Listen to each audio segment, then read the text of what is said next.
जब सत्रों में हम ये कहते हैं कि एक सीता नारी का अपमान हुआ था, रावण का वध कर दिया श्री रामचंद्र जी ने उसके घर में जाकर के, और हमारे देश में आज लाखों नारियां रोज रोती हैं, बलात्कार से सिसकती हैं, जलाई जाती हैं, गर्भ में मारी जाती हैं, संतुलन बिगड़ रहा है, परिस्थितियां विषम हैं। इनसे भी बचाने का उत्तरदायित्व हम आर्यों का है।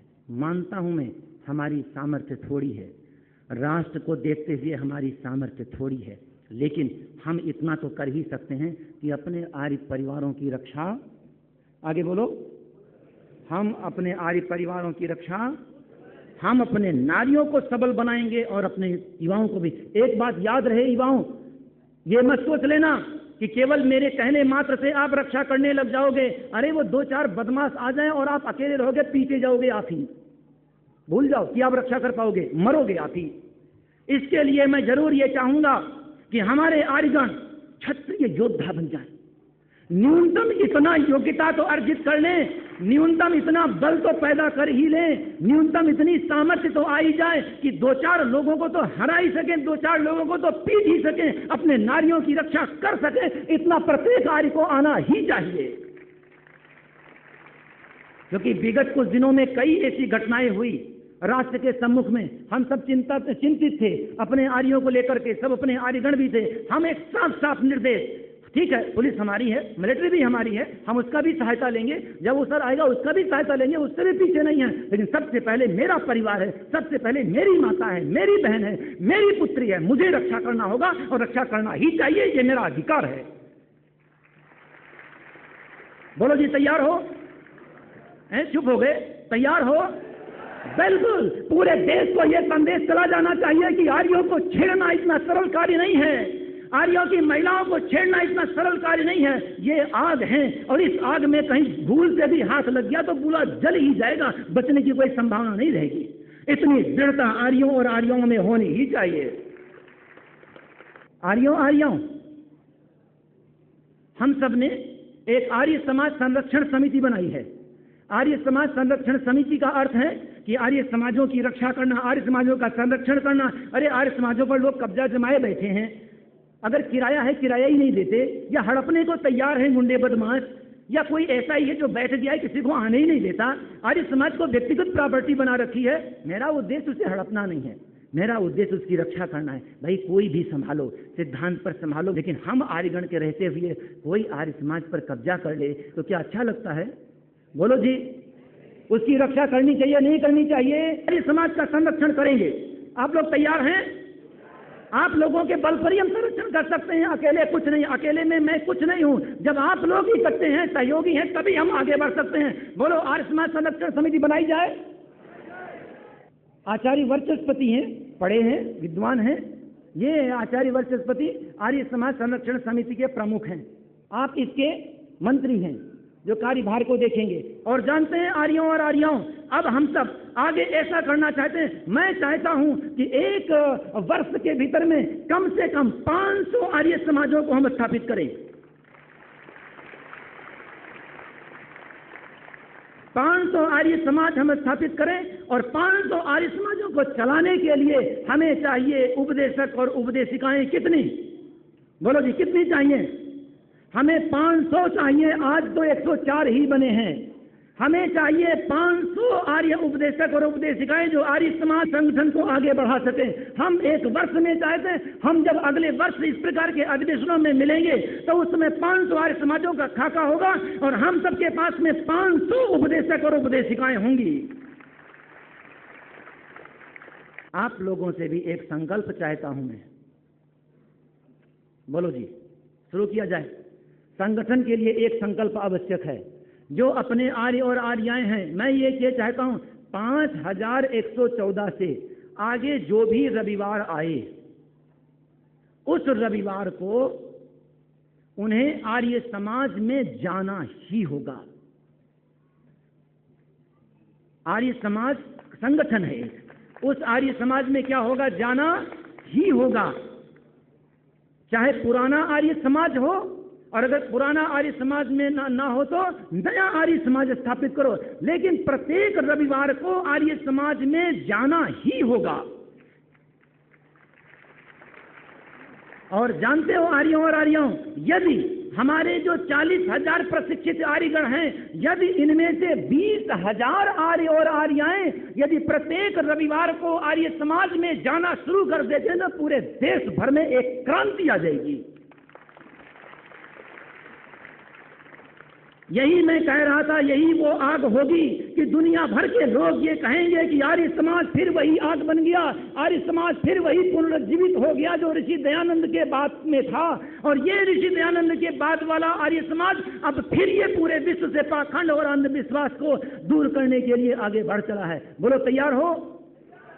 लेकिन एक बात फिर बता दूं मैं कि अगर रविवार के दिन वहां आर्य समाज में गए, मैं समझता हूं 1.5 से 2 घंटे के बीच में कुल रहेगा, और जब तक आर्य समाज में वहां जाकर के संध्या और यज्ञ ना कर लो, अपने घर में नहीं, या आर्य समाज बनाओ, या अगर बाहर करना है तो संध्या और यज्ञ ना कर लो जब तक वहां, तब तक आपको पानी को छोड़ करके और कुछ, बोलो जी, पानी को छोड़कर और कुछ नहीं लेना। अरे ये देखो, कुंभ में करोड़ महिलाएं अंधश्रद्धा के लिए भागी चली जाती हैं और जीवन को भी खत्म कर देती हैं, तो क्या सत्य के लिए हम आर्य और आर्याएं इतना संघर्ष नहीं कर सकती? बोलो जी, करने को तैयार हो?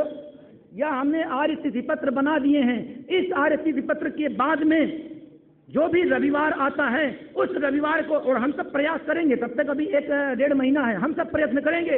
हम चाहते हैं कि इसी जब तक 9 वर्ष अपना आए, नव संवत्सर जब तक शुरू हो, तब तक 250 आर्य समाज को हम जल्दी खड़ा कर देंगे। और 1 वर्ष का हमारा लक्ष्य है 500 आर्य समाज और 500 उपदेशक। और मैं मानता हूं कि हमारे जितने भी आर्यगण हैं, ये तो प्रतिबंध लगा हुआ है कि वे सब के सब आर्य समाज में पहुंचे।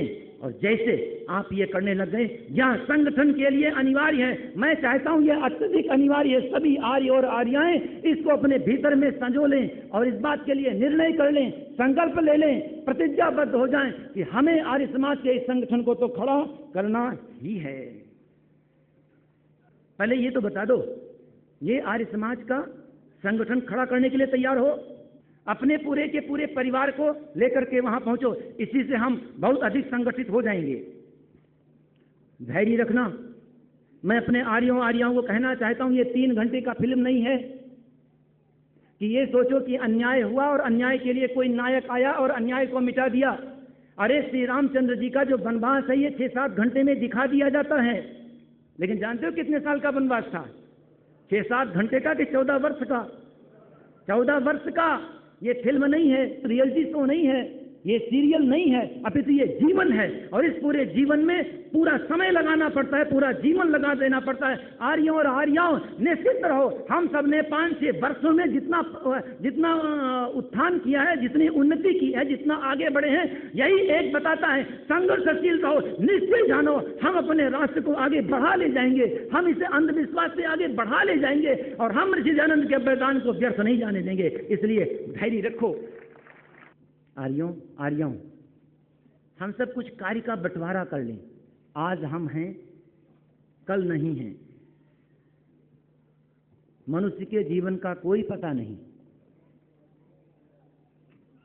इसलिए मैं एक बात चाहता हूं, मैं ये चाहता हूं, यदि हमारे आप आर्य कार्यकर्ता गण 1 वर्ष के लिए संगठन का कार्य अपने हाथ में ले लो,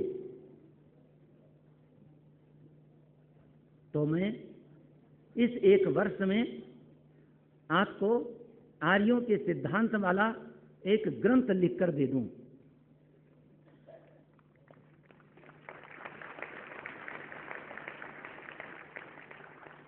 जो आर्ष ग्रंथों का पूरक होगा।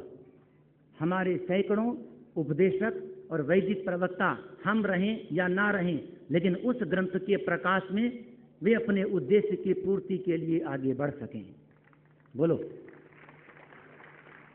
लेकिन ये तब संभव है कि जब आप आर्यगण, आर्य कार्यकर्तागण संगठन का कार्य अपने हाथ में ले लें। मैं 2 कार्य ले लूंगा, मैं 2 कार्य कर लूंगा आपका। एक कार्य तो ये जो उपदेशक, वैदिक प्रवक्ता और आचार्य बनाना है, इसको बनाता रहूंगा, और दूसरा कार्य ग्रंथ लिखता रहूंगा। बोलो जी, तैयार हो? बोलो जी, तैयार हैं? संगठन का कार्य करने को तैयार हो?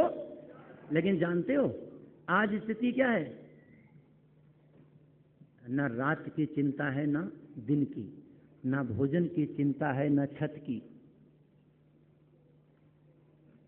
कार्य कर रहे हैं, लेकिन आगे का कार्य जो है, इसके लिए जरूरी है कि आप आर्यगण जुट जाओ मैदान में। 1 साल की तो बात है, 1 साल में ऐसा ग्रंथ अवश्य लिख करके दे दूंगा कि जो लोग ये कहते हैं कि अब इसकी प्रासंगिकता नहीं है, जो कहते हैं वेदों का युग चला गया, जो कहते हैं ऋषि दयानंद की बातें बहुत पिछड़ी हो गई हैं, मैं मानता हूं कि उस ग्रंथ के बाद में लोगों को ये कहने का तो अवसर आ ही जाएगा कि यह सबसे आधुनिक है, 100 साल 1000 साल आगे का ही है ये।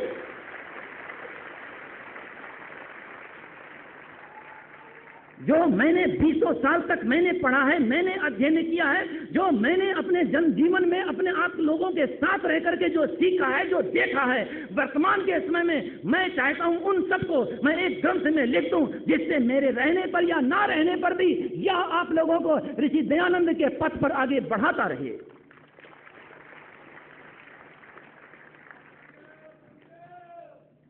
रुको जी, अगर बोलना है तो केवल एक ही नाम, किसका?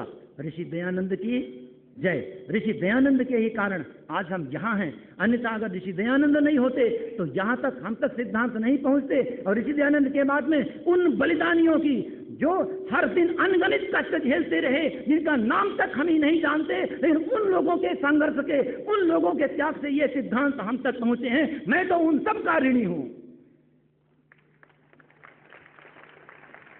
अब एक बात बताओ, क्या इस कार्य में जुट जाया जाए? बोलो जी। अब तो आर्य रमेश जी ने करनाल में वो भी दे दिया है, 1 एकड़ से अधिक ही कहने के लिए तैयार है। 1 एकड़ की भूमि आसपास आ जाएगी, हरियाणा प्रांत का मुख्यालय बन जाएगा। वहां पर करनाल में बढ़िया स्थान है, अच्छा पानी है, अच्छा वातावरण है। मैं ये समझता हूँ आर्यों और आर्याओं, अब कार्य सेवा के लिए भी तैयार रहो। कार्य सेवा समझते हो ना? ये सिख लोग उसे कहते थे कार सेवा। मैं सोचता था कि कार में बैठकर सेवा करने जाते होंगे, ये तो बाद में पता चला। मैं सोचने लगा ये कर सेवा होगा, हाथ से सेवा, तो कोई गाड़ी से ढोता होगा तो उसको क्या कहेंगे। फिर मैंने इसका वो कर दिया, शुद्ध कर दिया इसको। हम इसको क्या करते हैं? कार्य सेवा। वहां जो भी कार्य रहेगा उसको करने के लिए हम तत्पर रहेंगे, तो कार्य सेवा। ये बताओ, कार्य सेवा के लिए तैयार? मैं समझता हूं आपका मुख्यालय होगा, पैसे से भी, सहयोग से भी, वैश्विक सेवा से भी जुट जाओ। अच्छा, अब एक बात ये बता दो मुझे, अच्छी तरह सोच कर बताना। ये बताओ, क्या मैं 2 कार्य में जुट जाऊं, ग्रंथ लेखन और उपदेशकों का निर्माण? संगठन का कार्य आप संभाल लोगे? जो ये कहते हैं संगठन का कार्य संभाल लेंगे चाहे कितनी कठिनाई क्यों ना आए, ये सोच लो। जैसे मैं कहता हूं, न रात की चिंता न दिन, न भोजन की, न भोजन है न छत, दोनों चीजें, चारों चीजें नहीं है। यही आपके साथ भी होगा। अब चुप हो गए सब, बिल्कुल सन्नाटा छा गया।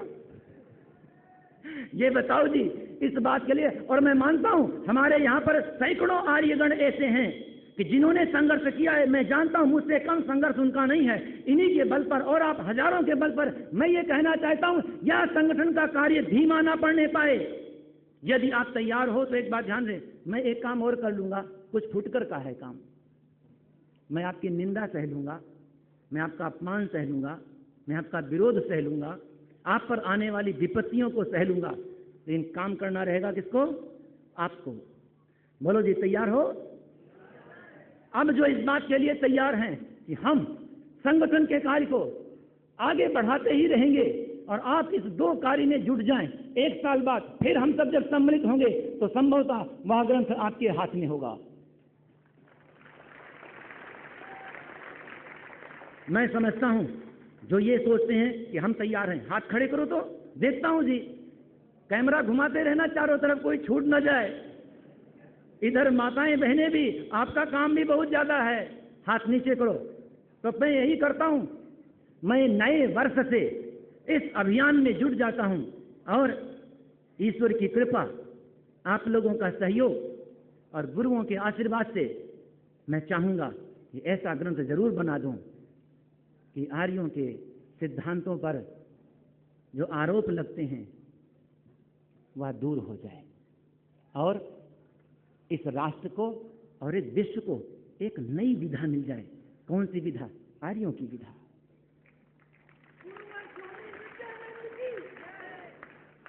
आर्यों, अंतिम में